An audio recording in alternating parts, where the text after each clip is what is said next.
네, 편히 앉으시기 바랍니다. 예수 그리스도 이름으로 하나님 말씀 증거하겠습니다. 다 같이 하나님의 말씀 사도행전 12장에 있는 말씀을 다 같이 보시겠습니다.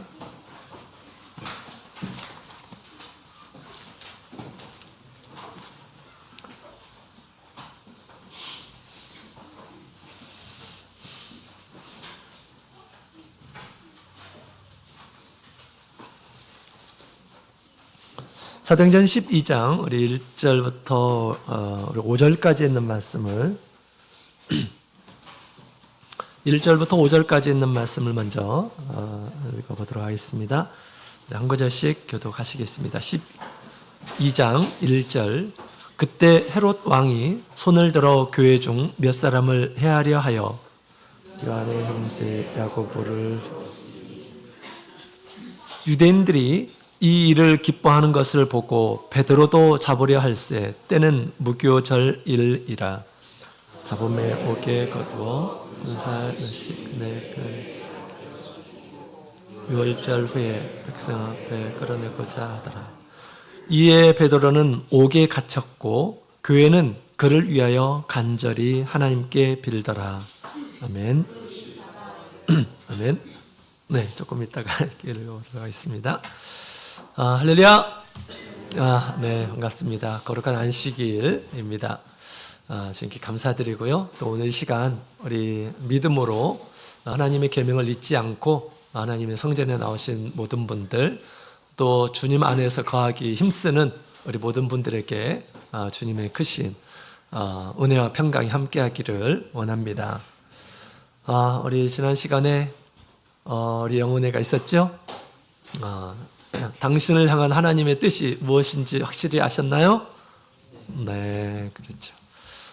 주님 안에 거하기 힘쓰는 이런 사람들에게 우리 하나님의 뜻은 항상 기뻐하며 쉬지 말고 기도하고 또 범사에 감사하는 것이다 라고 그렇게 말씀을 하셨죠. 기쁨, 기도, 감사, 이것은 우리를 향한 주님의 뜻입니다. 늘 주님의 뜻을 이루며 사시는 모든 성도님들이 되시기를 원합니다. 아동부 찬양에 우리 말기찬이라는 게 있어요. 말기찬 찬송, 그죠? 그래서 말씀, 기도, 찬양을 즐기는 우리 아동부들 아주 즐겨서 부르죠. 그것과 또 맥락을 같이 하는 것 같습니다. 늘 하고 또 쉬지 않고 기도하고 감사함으로 늘 찬양하며 사는 삶이 하나님께서 우리에게 바라시는 모습임을 얘기해 주고 있습니다. 우리가 하나님 믿는 이란 사람으로서 세상 사람들에게 우리가 슬퍼하고 아파하고 그런 것이 아니라 주님으로 인해서 기뻐하고 사는 그런 모습, 늘 주님과 교제하는 그런 모습, 또 주님으로 인해서 기뻐하는 그런 모습을 우리가 나타내야 되겠죠. 주님 앞에 신령한 은혜를 얻고 또 천국을 약속받은 우리 성도들이 마땅히 해야 할 일입니다. 우리 하나님의 구속과 우리를 향한 하나님의 뜻을 이루시는 우리 모든 성도님들이 되시기를 원합니다. 자, 이어서 계속해서 우리 사도행전을 통해서 사도교회에 나타나는 그런 일들과 또 우리에게 주시는 그런 메시지를 함께 배우는 시간을 갖도록 하겠습니다. 지난 시간에 우리 안디옥 교회에 대한 말씀을 주셨죠. 안디옥 교회가 세워지고 또 부흥해가는 그런 장면을 하나님께서 보여주셨습니다. 그 안디옥 교회는 주님의 손에 능력이 충만했습니다. 교회 가운데 하나님의 능력이 충만했어요. 또 바나바로 인해서 주님의 사랑이 또한 충만했습니다. 또 바울로 인해서 우리 하나님의 말씀이 충만한 그런 교회였음을 우리에게 보여주고 있습니다. 그래서 이제 그 은혜가 이제 차고 넘쳐서 흘러서 나중에는 모 교회인 예루살렘까지 이르게 되었다. 그래서 이런 모 교회도 돕는 교회가 되었다라고 그렇게 얘기하고 있습니다. 우리 교회가 나가야 할 방향을 참 잘 우리에게 얘기해주고 있는 것 같습니다. 우리 교회가 나가야 할 방향, 또 우리의 신앙이 나가야 할 방향이다 이렇게 보여집니다. 하나님의 도우심으로 우리 수원교회도 지금까지 왔죠. 우리 교회도 바나바와 같이 주님을 사랑하는, 또 주님의 몸된 교회를 사랑하시는 분들이 많이 계십니다. 더 크게 교회가 하나님 앞에 성장해서 하나님께 영광을 돌렸으면 좋겠습니다. 이 애벌레가 허물을 벗고 이렇게 크게 성장하는 자연의 이치를 이렇게 봅니다. 자기의 껍질을, 허물을 벗어야지 더 크게 성장을 하죠. 그 껍질을 이렇게 막 이어나갈 때 얼마나 고통스럽겠습니까? 그러나 그런 고통이 있어요. 또 아이들도 성장통이라고 하는 것이 있습니다. 그것을 겪고 나서 세상을 알게 되고 또 철이 들게 되는 이런 모습을 보게 됩니다. 교회도 우리 어려움을 겪으면서 크게 성장하는 이런 모습을 보게 됩니다. 이 큰 어려움, 큰 시련이 오히려 그 신앙을 더욱 단단하게 만들어주는 시련과 같은, 연단과 같은 그런 일들을 하죠. 자, 우리 교회가 이제 도약의 시기를 이제 준비하고 있는 그런 모습이라고 제가 보여집니다. 우리가 열심히 뭔가를 하고 있는데 별로 소득이 없는 것처럼 보이고, 열매가 없는 것처럼 보이고, 뭔가 열심히 하고 있는 것처럼 보이는데 그런 것처럼, 그죠? 이렇게 정체되어 있는 그런 모습으로 이렇게 보이지 않습니까? 그래서 저는 이 수원교회가 앞으로 도약하기 위해서 준비하고 있는 때다, 이런 생각이 듭니다. 우리가 열심히 전도도 해야 되고요. 주님께서 우리에게 주신 사명이잖아요. 그죠? 또 많은 일한 사람들이 몰려오는 그런 때가 분명히 있을 것입니다. 또 교회가 빚어봐서 재건축을 또 해야 되는 그런 상황입니다. 또 그만큼 또 많은 우리 젊은 우리 학생들, 또 아이들 열심히 양육해서 하나님의 일꾼들로 세우는 그런 일들도 우리가 반드시 해야 하는 것입니다. 오늘 말씀을 통해서 우리 하나님의 음성을 듣고 우리 온 교회가 힘을 냈으면 좋겠다라는 생각이 듭니다. 자, 오늘 본문의 내용을 보게 되면 우리 사도교회가 합심 기도하는 그런 모습을 보여주고 있습니다. 왜 그들이 이런 기도를 했던 것일까요? 우리 1절, 2절에 있는 말씀을 같이 읽어보도록 하겠습니다. 1절, 2절. 1절, 2절 찍겠습니다. 그때 헤롯 왕이 손을 들어 교회 중 몇 사람을 해하려 하여 요한의 형제 야고보를 칼로 죽이니. 아멘. 그때라고 하는 그런 말이 나옵니다. 이 그때라고 하는 말은 예루살렘이 크게 흉년되는 때였어요. 그 앞에 11장에 있는 말씀을 보게 되면 지금 예루살렘에 큰 흉년이 들어서 어떻게 합니까? 안디옥 교회에서 바나바와 그 다음에 사울을 보내어서 부조하도록 하죠. 우리 29절 30절에 있는 말씀을 보게 되면 예루살렘의 부조, 경제적으로 돕는 그런 일들을 하고 있었던 것이지요. 그때라고 그렇게 지금 얘기하고 있는데, 예루살렘에 큰 흉년이 들 때이고요. 많은 우리 그 가운데 성도님들도 많이 굶주린 가운데 있었으리라 생각이 됩니다. 역사학자가 말했기를 당시 44년에서 48년 동안 이 흉년이, 가뭄이 계속되어서 크게 흉년이 들었다라고 이야기를 하고 있습니다. 44, 5, 6, 7, 8, 5년 동안 가물고 흉년이 됐다라는 것입니다. 그래서 먹을 것이 많이 없었던 것 같아요. 그런데 설상가상으로 그 당시 교회에 큰 핍박이 일어났다라고 얘기하고 있습니다. 우리 정치인들이 나라가 어지럽고 또 막 이렇게 많은 이 백성들의 시선이 이 지도자들에게 이렇게 향해 있을 때 정치인들은 참 머리가 똑똑해요. 그래서 사람들의 어떤 민심, 마음을 이렇게 옮기죠. 그래서 누군가의 희생양을 이렇게 찾습니다. 희생양을 찾아요. 그래서 지금 오늘 본문의 내용을 보게 되면 이 당시 헤롯 왕이 지금 야고보를 죽였다라고 그렇게 지금 이야기를 하고 있습니다. 야고보 사도를 얘기하는 거예요. 야고보 사도. 이것은 헤롯의 우리 정치적인 그런 계산에 있었다라고 하는 것입니다. 유대인들의 어떤 호감을 얻기 위해서 지금 유대인들이 미워하는 그런 사도들, 예수 믿는 이런 사람들 가운데서 이 야고보를 끌어다가 죽였다라고 그렇게 얘기를 하는 것입니다. 정치라고 하는 것이 그렇습니다. 어떤 정의를 위해서 하는 것이 아니라 백성들의 호감을 어떻게 얻을 것인가. 그래서 내가 어떻게 하면 이 정권을 계속해서 유지할 것인가. 거기에 사실은 다 마음이 있었던 것이죠.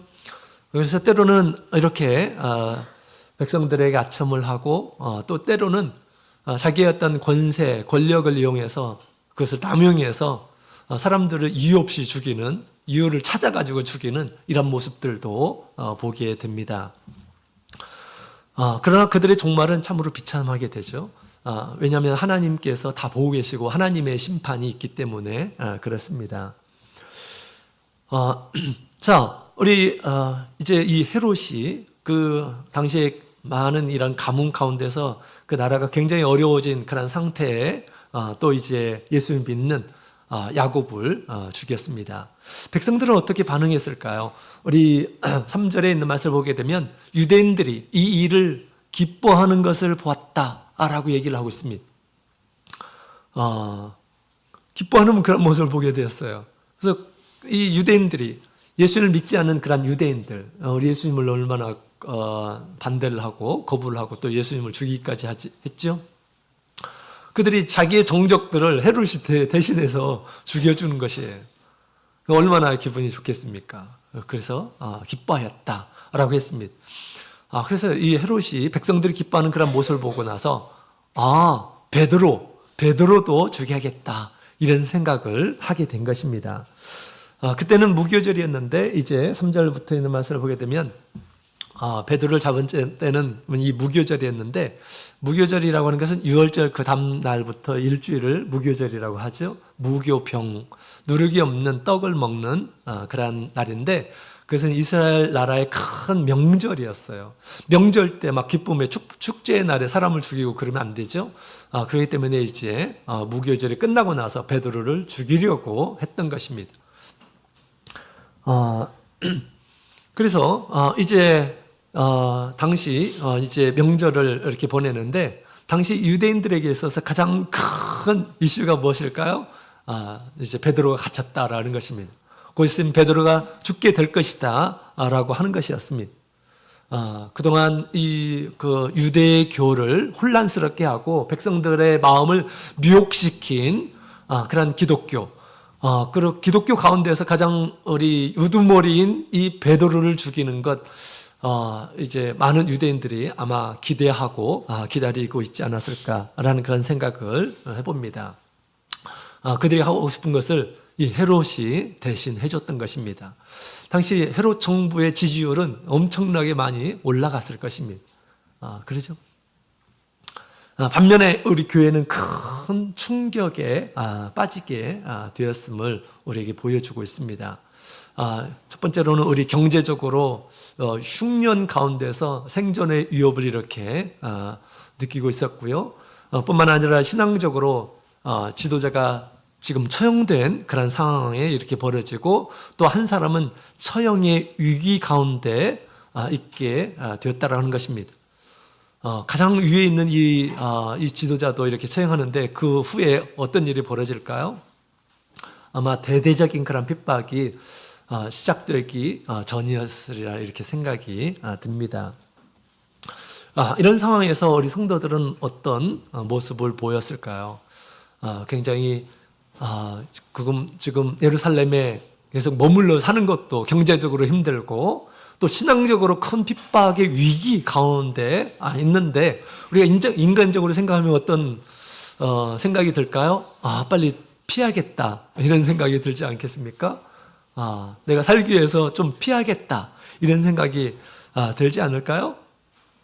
경제적으로 힘들고 신앙적으로 위기에 처해 있는 그런 상태에서 그러나 그들은 자기의 자리를 지키고 있었음을 얘기를 하고 있습니다.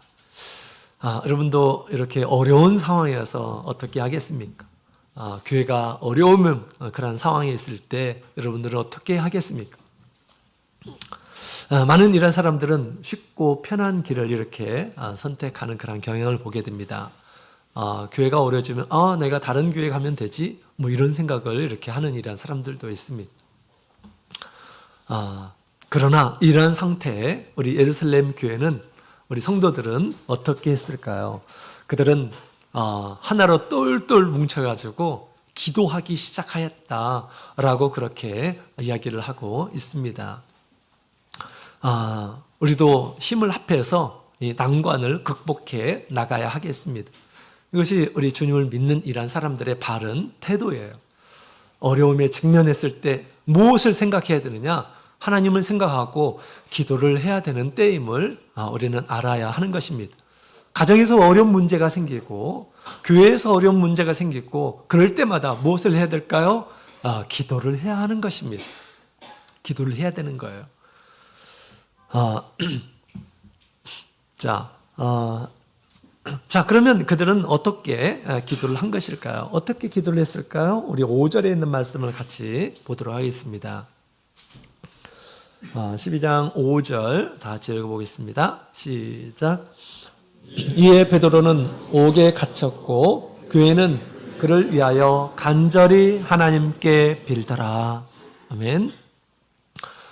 교회는 지금 갇혀있는 베드로를 생각하면서 간절히 하나님 앞에 기도하였다라고 이야기를 하고 있습니다. 기도를 하는데 간절하게 기도를 했다라고 그렇게 얘기하죠. 간절함은 기도의 생명이다 이렇게 얘기를 할 수가 있어요. 기도를 하는데 아무런 간절함이 없이 그냥 시간만 때우는 그런 기도도 있어요. 이런 기도는 마귀에게 비웃음을 받는다고 그랬죠. 마귀도 우리가 기도하는 생활을 다 보고 있어요. 아무런 목적 없이 간절함도 없이 그냥 시간만 보내는 형식적인 그런 기도는 아무 일도 벌어지질 않습니다. 간절한 기도를 해야 돼요. 이 교회는 간절하게 하나님 앞에 기도를 했다라고 하는 것입니다. 간절함이라고 하는 뜻은 뜨겁게 열심히라고 하는 말이에요. 간절해지면 마음이 뜨거워져요. 그렇죠? 마음이 뜨거워집니다. 뜨거움이 있는 그런 기도를 했다라고 하는 것입니다. 우리 하나님을 찾을 때 우리가 이런 간절함이 우리에게 있어야 하는 것이 있죠. 지금 야고보가 죽고 베드로 사도마저 붙잡혀 간 그러한 상태에서 지금 위기의식이 이렇게 느껴지게 된 것이죠. 이러다가 하나 둘 다 떠나는 것이 아닌가. 얼마나 위기의식이 느껴졌겠어요. 하나님이 도움이 정말 너무 필요한 그런 때였음을 얘기해 주고 있습니다. 그래서 우리 교회에는 우리 모든 성도들이 이렇게 간절하게 기도하였다라고 얘기하고 있습니다. 우리 예수님께서도 기도에 대한 교훈을 하실 때 이런 간절함의 기도를 하라라고 이렇게 말씀하셨어요. 누가복음 11장 우리 5절에서 8절에 있는 말씀을 함께 볼까요? 누가복음 11장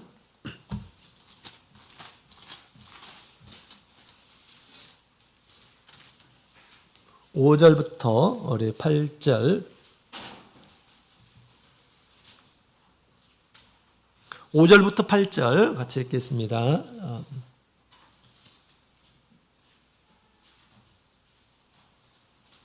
같이 읽겠습니다. 시작. 또 이르시되 너희 중에 누가 벗이 있는데 밤중에 그에게 가서 말하기를 벗이여 떡 세 덩이를 내게 빌리라. 내 벗이 여행 중에 내게 왔으나 내가 먹일 것이 없노라 하면 저가 안에서 대답하여 이르되 나를 괴롭게 하지 말라. 문이 이미 닫혔고 아이들이 나와 함께 침소에 두었으니 일어나 내게 줄 수가 없노라 하였. 내가 너희에게 말하노니 비록 벗됨을 인하여서는 일어나 주지 아니할지라도 그 강청함을 인하여 일어나 그 소용대로 주리라. 아멘. 자, 우리 예수님께서 그 앞에 기도의 내용, 뭘 가지고 기도해야 될 것인지에 대해서 말씀을 하셨습니다. 그리고 기도의 방법에 있어서 우리 예수님께서 이것들을 어떻게 기도해야 되느냐, 강청을 하면서 기도하라, 강하게 청하면서 기도를 하라 라고 그렇게 이야기하면서 이런 비유의 말씀을 하셨어요. 밤에 너무나 친한 또 귀한 그런 친구가 왔는데 먹을 것이 없어요. 대접을 해줘야 되는데 배고파하고 있는데 그래서 이제 친구에 가서 떡을 빌리는 그런 장면이 나오죠. 이미 잠들어 있는데 지금 이 빌리지 않으면 이 멀리서 온 친구를 대접을 하지 못하는 그런 상황입니다. 다른 방법이 없다라고 생각하고 아주 열심히 떡을 빌렸죠. 자고 있던 이란 사람도 내가 이렇게 일어나서 주지 않으면 계속 나를 귀찮게 하겠구나 라고 하면서 이렇게 일어나서 소용대로 줄 것이다 라고 그렇게 얘기를 하고 있습니다. 강청하면서 기도하라. 강청이라고 하는 말은 부끄러움 없이 뻔뻔하게 라고 하는 거란 말이에요. 부끄러움 없이 염치 없이 구하라 라고 그렇게 이야기하고 있습니다. 주님께서는 구하지 않는 것이 문제예요. 예수님께서 보시기에 구하지 않는 것이 문제라고 하는 것입니다. 구하라, 찾으라, 문을 두드리라 라고 하면서 좀 열심히 좀 구하라, 열심히 좀 강청을 해라 라고 그렇게 이야기하고 있는 것입니다. 구하면 줄 텐데 구하지를 않는 그런 모습으로 우리 예수님께서 이 비유의 말씀을 지금 하고 있는 것입니다. 그냥 알아서 주겠지 그런 게 아니에요. 하나님께서 주시는 그런 귀한 은혜들은 구하는 자에게 줄 것이다 라고 그렇게 주님께서 말씀하셨고, 그 구하는 행위가 무엇입니까? 그것이 믿음의 행위라고 하는 것입니다. 믿음의 행위, 강청한 부끄러움 없이 영음치 없이 막 구하라고 하는 것입니다. 우리 어린 아이가 그렇게 구해요. 어린 아기가 배고프면 어떻게 합니까? 막 울면서 구해요. 부모에게, 엄마한테 막 울면서, 그죠? 배고프다고 울면서 구합니다. 우리 하나님 앞에 귀한 것을 얻을 때는 이런 자세가 필요하다. 주님께서 우리에게 말씀하셨습니다. 그렇게 간절한 그런 마음으로 막 땀이 흘려지고, 예수님께서도 그렇게 구하지 않았습니까? 그죠? 기도하는데 전혀 그런 모습이 없다고 한다면 간절한 기도가 아니에요. 우리가 성령을 구할 때 더욱 간절한 그런 마음으로 기도해야 됩니다. 저보다 소리가 적으면 어떻게 됩니까? 안 되죠. 그죠? 여러분들은 성령 구해야 되는 거잖아요. 그죠? 성령을 받기를 도와주는 이런 사람보다 자신들이 더 열심히 기도해야 되잖아요. 더 크게. 그죠? 간절하게. 그런 간절함이 있었으면 좋겠습니다. 그것을 우리 주님께서는 믿음이라고 이렇게 보시는 거예요. 믿음이라고. 믿음이 좋구나. 나이 이렇게 열심히 구하고 있구나. 라고 하는 것을 보시고, 주님 앞에, 주님께서 주시게 될 것입니다. 이 강청이라고 하는 그러한 단어로 우리 주님께서 이렇게 간절하게 기도하라. 라고 말씀을 하셨습니다. 우리가 다른 방법이 없을 때 이런 강청 또 간절함이 있습니다. 다른 방법이 있으면 또 사람들이 기도하지 않아요. 다른 방법을 생각하는 것이죠. 다른 방법 강구해보는 거죠. 우리가 하나님 앞에 구할 때는 다른 방법이 없다라고 생각하고 하나님 앞에 그렇게 우리는 기도해야 하겠습니다. 한나가 그와 같이 또 기도했죠. 아들을 주시는 분은 누구입니까? 하나님이기 때문에 다른 것 전혀 신경 쓰지 않고 하나님 앞에 집중해가지고 하나님 앞에 막 간절히 기도하는데 통곡을 하기까지 하면서 하나님 앞에 기도했음을 얘기해 주고 있습니다. 그래서 나중에 어떻게 됐습니까? 어린아이처럼 막 통곡을 했다라는 거예요. 배가 고프니까 막 엄마한테 부르짖어서 저 좀 달라고 하는 것이죠. 한나도, 나이 든 이 한나도 하나님 앞에 통곡을 했다라는 거예요. 통곡하는 가운데 대제사장이 그것을 보게 되죠. 대제사장이 축복을 합니다. 그래서 나중에 어떻게 됐습니까? 정말 하나님이 주시는 그런 선물을 얻게 되었다라는 것입니다. 우리는 하나님을 아는 일한 사람으로, 또 하나님을 믿는 일한 사람으로 우리 가정의 어려움, 또 교회의 어려움, 이런 것들을 볼 때 우리가 하나님 앞에 이런 모습으로 나가는 이런 사람이 되어야겠습니다. 우리가 코로나19 때 정말 열심히 기도했죠. 또 총회에서 예배 후에 30분씩 기도해달라 각 교회에 이렇게 통보를 해가지고 우리 예배 후에 30분씩 이렇게 기도하고 그러지 않았습니까? 그래서 우리 주님께서 말끔하게 또 이렇게 우리에게 이런 세상을 또 주시고 또 우리에게 또 새로운 기회를 주시는 것 같습니다. 자, 이렇게 어려운 상황에서 다른 것을 생각하지 않고 오직 우리 하나님께 성도들이 집중해서 간절하게 기도를 했다라고 그렇게 이야기를 하고 있습니다. 자, 그 다음에 또 기도를 하는데 어떻게 기도를 했을까요? 12절에 있는 말씀을 함께 보도록 하겠습니다. 12절 우리 같이 12절에 있는 말씀을 함께 읽겠습니다. 시작. 깨닫고 마가라 하는 요한의 어머니 마리아의 집에 가니 여러 사람이 모여 기도하더라. 아멘. 지금 마가의 다락방, 처음에 우리 성령을 받은 그 집이에요.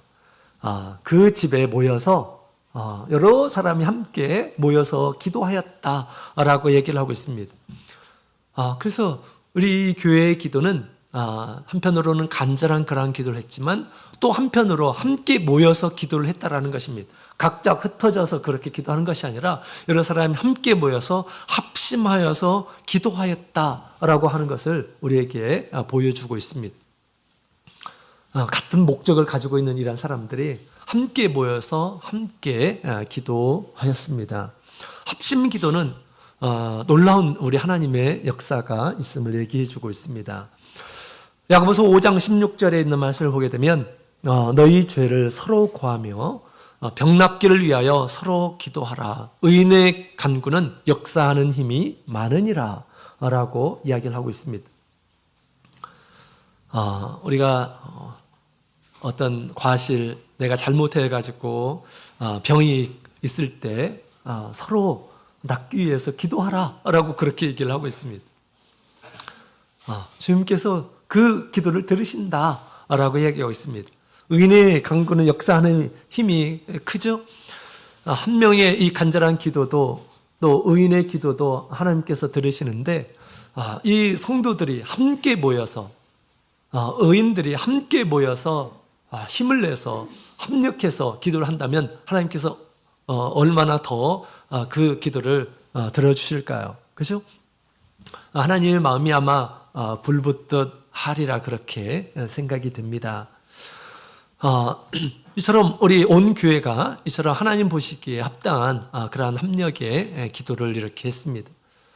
우리 주님, 우리 제자들이 또 성령을 받기 전에 또 이렇게 기도했고 또 어려운 일이 있을 때마다 함께 기도하는 모습을 지금까지 이렇게 보여주었습니다.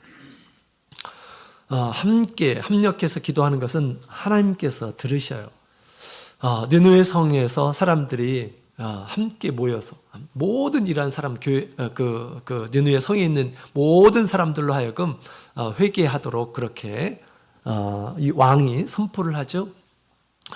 그때 우리 하나님께서 느느웨 성 모든 이러한 사람들을 용서하는 그런 모습을 성경은 보여주고 있습니다. 또 이 사무엘 시대에 온 이스라엘 백성들이 미스바라고 하는 곳에 모여서 함께 하나님 앞에 기도합니다. 기도하는 그 상황에서 또 이 지금 블레셋이 몰려왔어요. 이때 또 더 힘을 내서 하나님 앞에 기도를 하죠. 이때 하나님께서 초유자연적인 현상을 통해서 블레셋 사람들을 물리쳐 주시는 그런 기적을 하나님께서 보여주셨습니다. 그래서 우리가 이와 같이 함께 합력해서 기도하는 것이 참 중요하다라고 하는 것을 얘기해 주고 있습니다. 우리가 함께 여기 와서 기도하면 조금 더 오래 기도할 수가 있습니다. 또 지속적으로 기도할 수가 있어요. 그냥 혼자서 알아서 기도하라, 매일 알아서 기도하라 라고 하면 믿음이 없는 이런 사람들은 기도하지 못하고요. 기도한다 하더라도 힘을 내지 못하는 그런 경우들을 보게 됩니다. 그러나 함께 기도하게 되면 그 시간 함께 힘을 내서 기도할 수가 있고 또 그것은 좋은 기도의 훈련이기도 합니다. 그렇게 성령의 충만을 받고 나서 또 혼자서 기도할 수도 있고 그런 것이죠.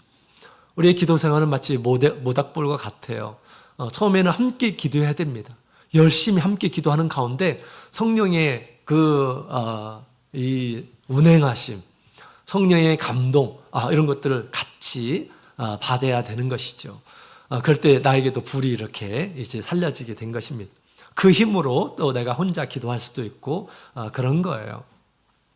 그렇죠? 우리가 가정에서도 또 교회에서도 또 교회의 일은 다 우리 성도들의 모든 우리 성도들의 일입니다. 그렇죠? 함께 교회의 일들은 함께 기도해야 되는 것입니다.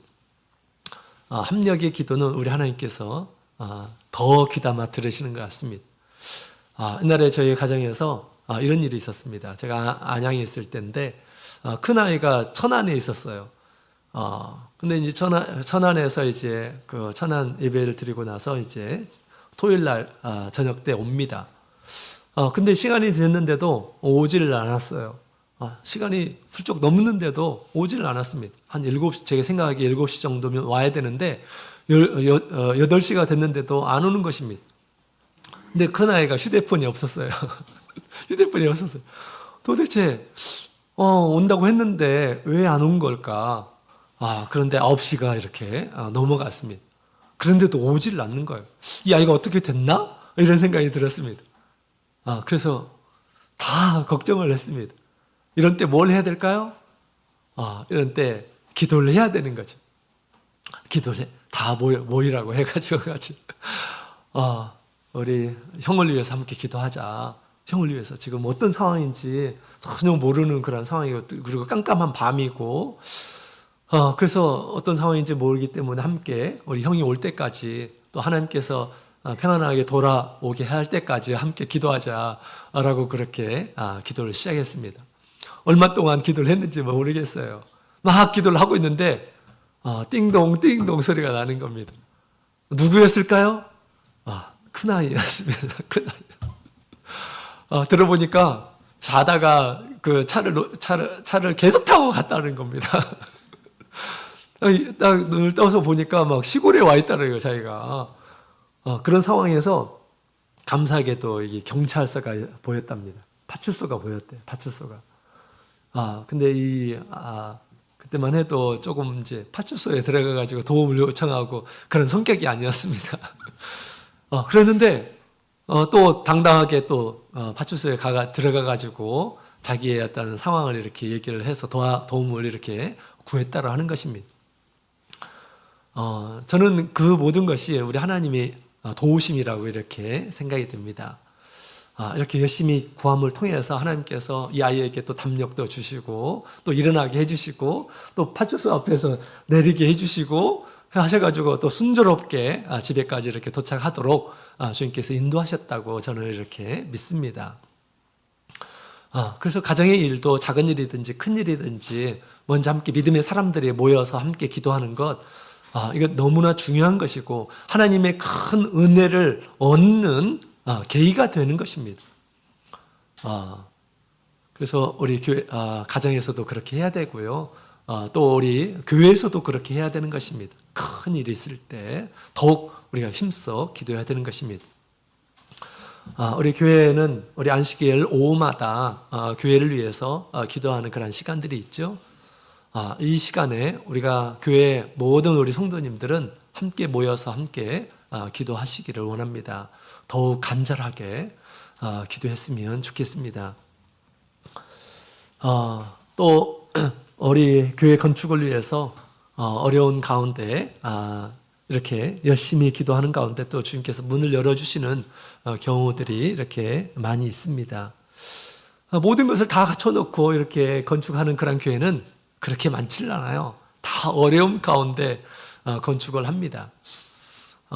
이제 머지않아서 우리 소원교회도 건축을 해야 되는 그런 상황이 이렇게 분명히 벌어지리라 생각이 됩니다. 또 그렇게 발전하고 부흥해야 되겠죠? 수룹바벨 성전이 어떻게 건축이 되었습니까? 모든 것이 갖춰진 상태에서 그렇게 건축이 됐습니까? 그렇잖아요. 갖춰지지 않는 상태에서 학계 선지자가 또 스가랴 선지자가 막 독려를 하죠. 너희가 지금 이러고 있을 때냐? 건축하라 라고 그렇게 얘기합니다. 막 건축하고 있는 가운데 하나님께서 또 학계 선지자를 통해서 금과 은이 다 내 것이 아니냐, 하나님께서 그렇게 말씀하셨다라고 하면서 그들을 위로하시고 주님께서 도와주시고 채워주시겠다라고 하는 것을 이렇게 증가하시는 그런 모습을 보게 됩니다. 모든 것이 완벽하게 갖춰진 그런 상태에서 되는 것이 아니에요. 우리가 먼저 하나님 앞에 하나님의 도우심을 구하는 기도로 시작하고 또 주님을 사랑하는 그런 마음으로 함께하게 될 때 하나님께서 큰 일을 벌여주시는 것이죠. 이런 건축의 소식이 제 귀에 또 들렸으면 좋겠습니다. 자, 우리 성도들이 그렇게 지금 어려운 상황에서 기도를 하기 시작했습니다. 간절히 기도했고 함께 합력해서 기도를 했습니다. 어떤 일이 벌어졌을까요? 우리 7절부터 10절까지 있는 말씀을 함께 보도록 하겠습니다. 7절부터 10절까지 있는 말씀을 함께 보도록 하겠습니다.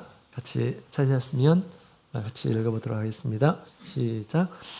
호련히 주의 사자가 곁에 섬에 옥중의 광채가 조여하며 또 베드로의 옆구리를 쳐 깨워 가로되 급히 일어나라 하니 쇠사슬이 그 손에서 벗어지더라. 천사가 가로되 띠를 띠고 신을 들매라 하거늘 베드로가 그대로 하니 천사가 또 가로되 겉옷을 입고 따라오라 한데 베드로가 나와서 따라갈새 천사의 하는 것이 참인 줄 알지 못하고 환상을 보는가 하니라. 이에 첫째와 둘째 파수를 지나 성으로 통한 쇠문에 이르니 문이 절로 열리는지라.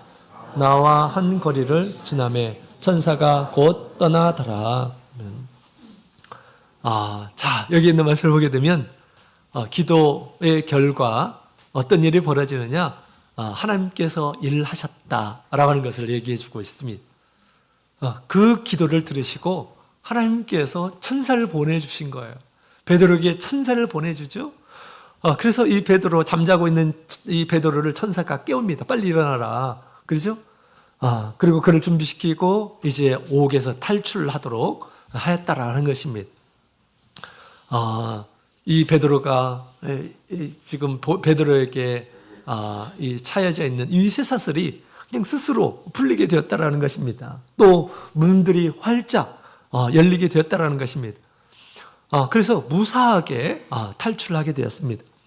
헤롯은 이 베드로를 단단히 지키기 위해서 어떻게 했습니까? 4명씩 세 조로 조편성을 해가지고 지키고 있었다라는 것입니다. 16명이 지금 불침번을 서면서 그를 지키고 있었다라는 것입니다. 베드로가 탈출할 수 있는 것은 인간적으로 불가능한 일이었어요.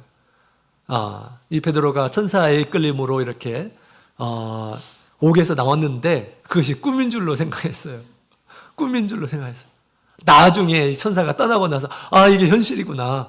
내가 감옥에서 탈출했구나. 라고 이렇게 이제 현실을 파악하게 된 것입니다. 우리가 상상할 수 없는 일들을 하나님께서 하신다라고 하는 것을 얘기해 주고 있습니다. 온 교회가 마음을 다해서 간절히 합력하게 될 때 하나님께서 행하시는 위대한 것들을 보게 된다라고 하는 것을 오늘 말씀을 통해서 지금 얘기해 주고 있는 것입니다.